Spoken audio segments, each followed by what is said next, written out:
Eu me chamo Helena, e hoje, aos 30 e poucos anos, o meu nome é sinônimo de sucesso e discrição nos círculos de tecnologia e investimento.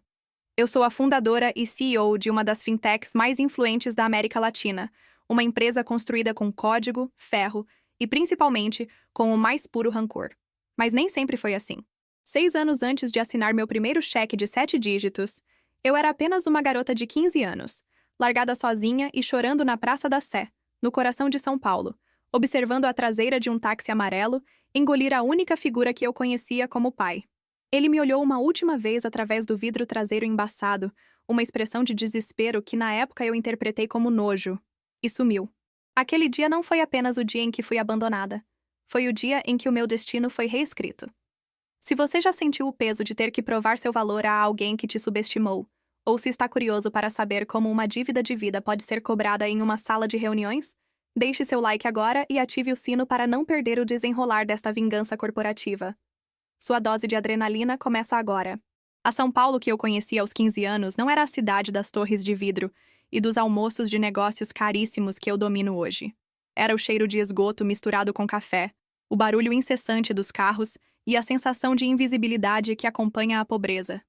Meu pai, César, um homem que sempre flertou com a ambição desmedida, era um executivo em ascensão na área de logística, um mundo de números e eficiência que ele valorizava acima de qualquer laço de sangue. Ele e minha mãe tinham se separado quando eu era criança, mas eu o via. Ele era a minha única âncora real, o meu porto seguro, mesmo que um porto instável. Naquele dia, ele me disse que faríamos um passeio de negócios. Chegamos ao centro de São Paulo. Ele me deu uma nota de R$ 50 e disse que eu esperasse ali, que ele voltaria com um presente. Eu esperei. Por 1 hora. Por 2.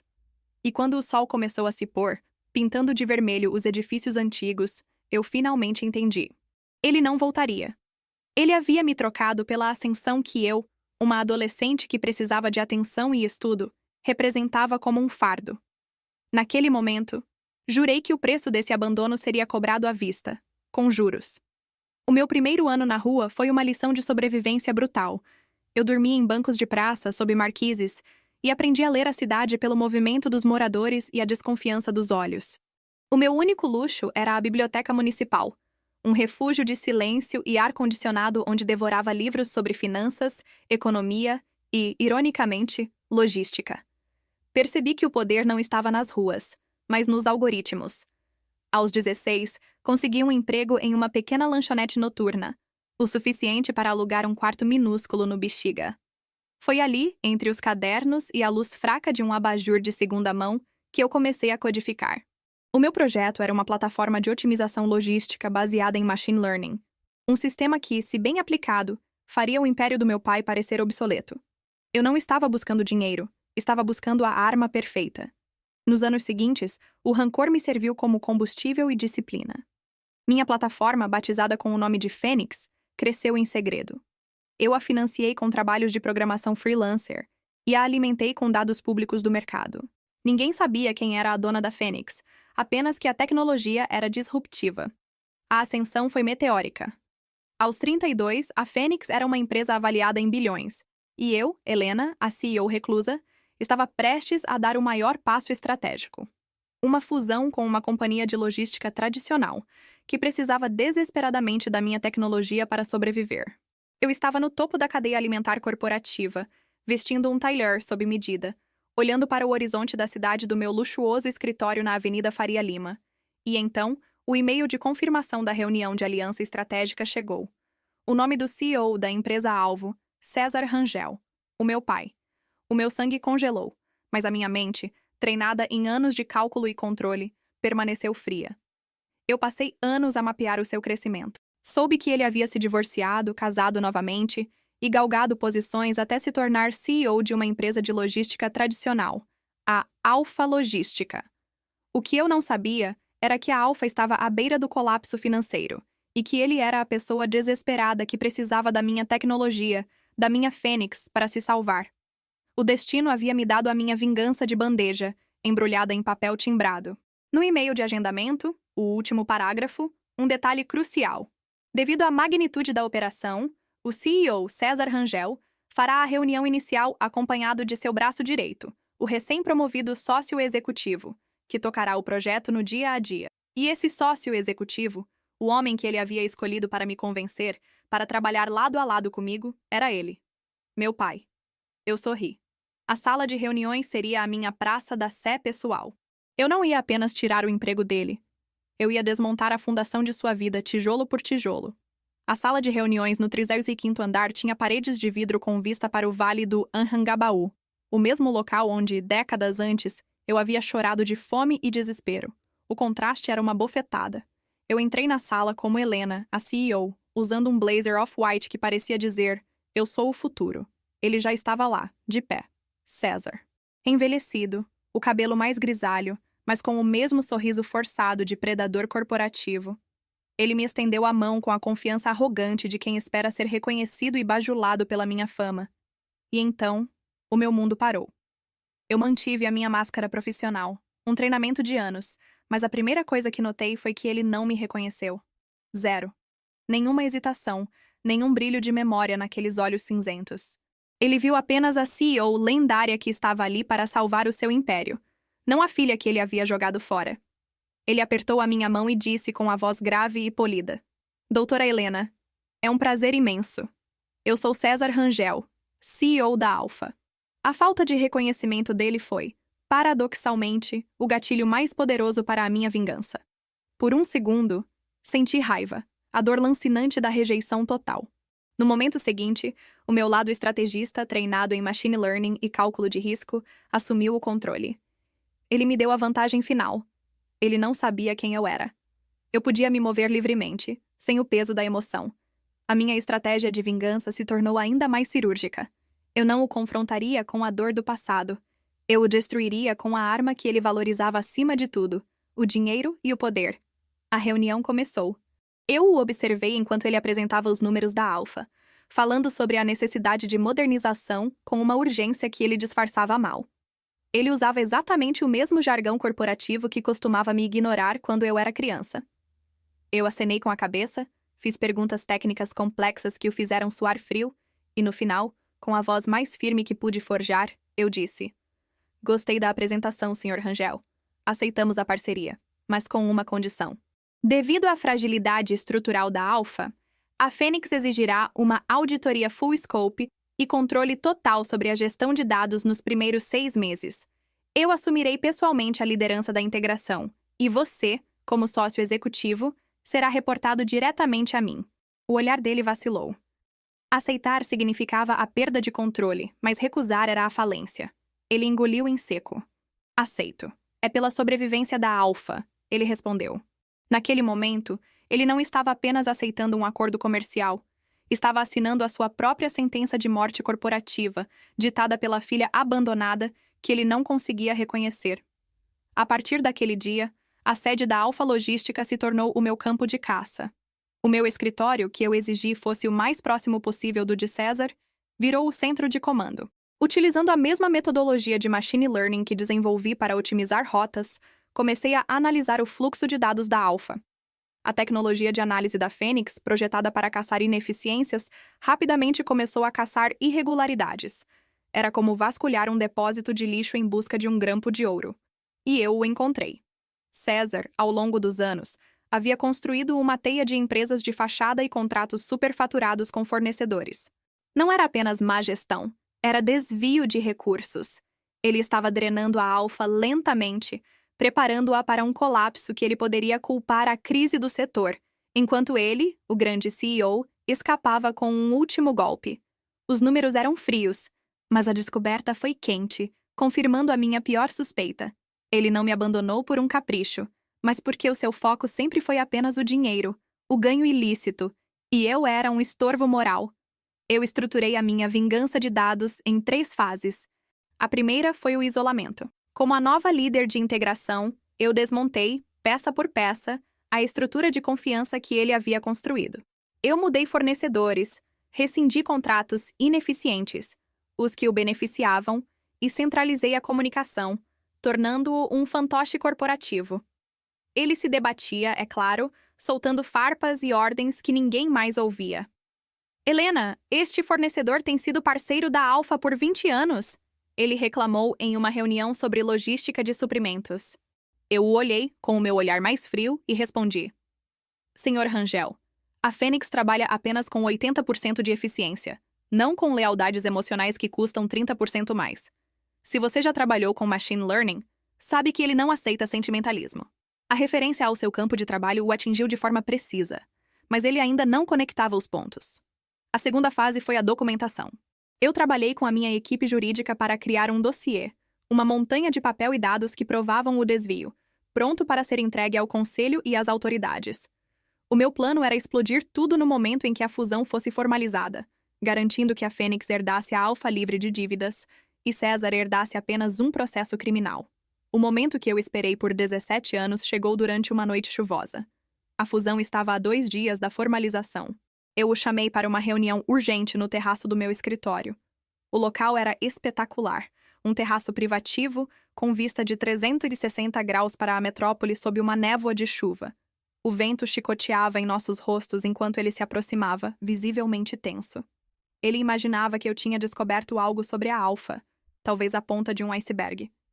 Mas ele não estava preparado para o iceberg inteiro. Aconteceu algo com a aquisição, doutora Helena? Perguntou ele, a voz embargada. Eu me virei, o rosto iluminado apenas pelas luzes distantes da cidade, e usei a minha voz de comando, mas com um toque de dor antiga. Não chove assim desde aquele dia, César. Você se lembra do cheiro de concreto molhado na Praça da Sé? Ele parou.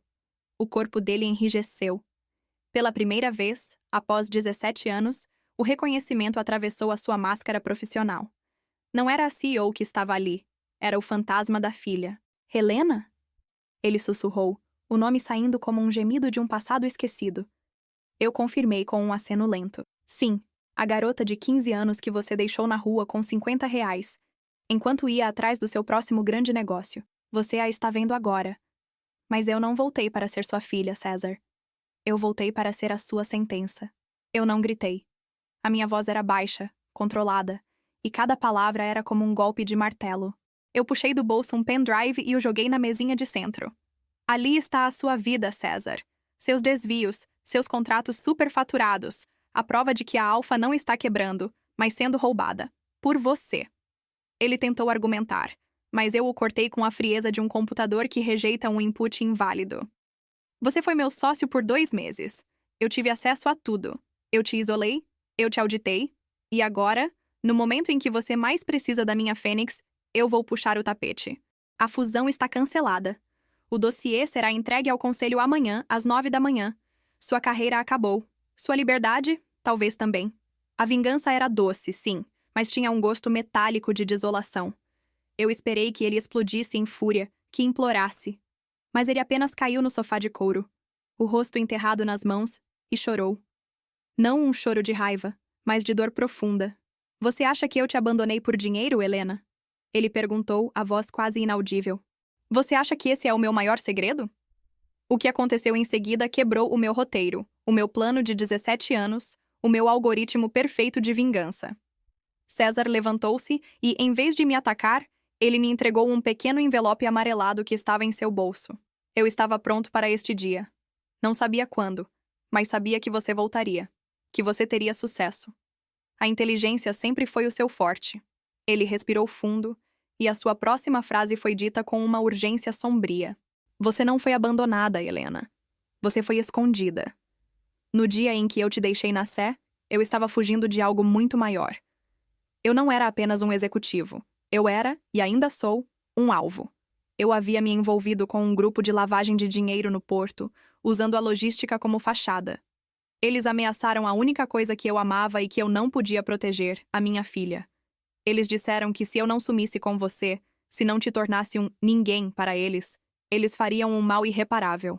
O seu abandono foi a minha maneira desesperada de te dar uma chance de sobreviver, sem ter um alvo nas costas. Ele abriu o envelope e tirou uma foto amassada de uma mulher mais velha, com o rosto cortado e marcas de violência. Essa é a sua mãe. Eu a perdi porque tentei protegê-la. Eu a abandonei anos antes, forçando o divórcio, para que ela parecesse desconectada de mim. Não funcionou. Eles a encontraram. Eu me tornei o executivo implacável que você vê, Não por ambição pura, mas para me infiltrar e encontrar a prova que iria derrubar este grupo. A Alpha é o meu front. Eu estava drenando o dinheiro, sim, mas não para o meu bolso. Eu estava financiando a minha própria investigação particular para limpar o meu nome e um dia poder te encontrar. A minha vingança desmoronou em minhas mãos. O homem que eu odiava não era um monstro de ambição, mas um pai desesperado, preso em uma espiral de culpa e proteção. Ele estava jogando um jogo muito mais perigoso do que qualquer aquisição corporativa. O meu dossiê de desvios, que eu preparei para o destruir, na verdade, era a prova que ele precisava para incriminar o grupo de lavagem de dinheiro, pois os desvios que eu encontrei eram as remessas de dinheiro para os seus associados. Eu o olhei. Seus olhos não tinham mais arrogância, apenas o cansaço de uma batalha de uma vida. Ele não pediu perdão, apenas pediu para que eu usasse o meu poder, a minha inteligência, a minha fênix, para terminar o que ele começou. A minha vingança, aquela força motriz que me construiu, se transformou em um propósito. Eu não queria mais vingança. Eu queria justiça e queria o meu pai de volta. Naquele momento, no terraço, a Helena de 15 anos, largada na rua, abraçou a CEO de sucesso, e as duas escolheram um caminho diferente. A dor não era mais um motor, era uma fundação para algo novo, algo complexo e profundo que eu não poderia nomear com uma palavra simples, mas que sentiria para o resto da vida. O sol nasceu sobre São Paulo, transformando os prédios de vidro em ouro. Eu não entreguei o dossiê. Em vez disso, eu utilizei a inteligência artificial da Fênix, reconfigurando-a para atuar como um rastreador de anomalias financeiras, com foco em lavagem de dinheiro. Eu fiz o que meu pai, sozinho, não conseguiu. Com o meu poder e os dados que ele havia acumulado, rastreamos o núcleo da organização criminosa em menos de um mês. A Fintech Fênix não se fundiu com a Alpha Logística. Em vez disso, ela a comprou, assumindo o controle total. Mas não para demitir César ou humilhá-lo. Eu o mantive. E mais do que isso, eu criei uma nova divisão dentro da Fênix, a divisão de ética e rastreamento, e o coloquei no comando, dando-lhe recursos ilimitados. Seu conhecimento em logística e sua história com o submundo eram a chave para nossa nova missão. Ele trocou o CEO polido e corrupto por um diretor de conformidade implacável e regenerado. Eu, a filha abandonada, me tornei sua chefe, mas também sua única protetora e parceira em um novo legado. Trabalhamos lado a lado, limpos, em silêncio. A nossa relação não era a de pai e filha que jantavam aos domingos. Era mais forte, mais profissional, enraizada na verdade complexa de que ele me amava o suficiente para me abandonar. E eu o amava o suficiente para perdoar a mentira que salvou a minha vida. Juntos, usando o poder do machine learning e a experiência de vida brutal, transformamos a Alpha, antes um navio afundando na lama do crime, em um modelo de transparência no setor, um bastião de ética corporativa. A minha vida é agora um mosaico de perdão e escolhas. E a minha, depois deste encontro inesperado, ganhou cores que eu jamais imaginei. Se esta história te fez repensar o que significa ser uma família ou o verdadeiro custo de uma segunda chance, inscreva-se no canal para acompanhar mais jornadas de superação. E me diga nos comentários: você teria tido a coragem de transformar sua vingança em um novo legado? Ou teria deixado a dor vencer o destino? Eu quero muito saber a sua resposta.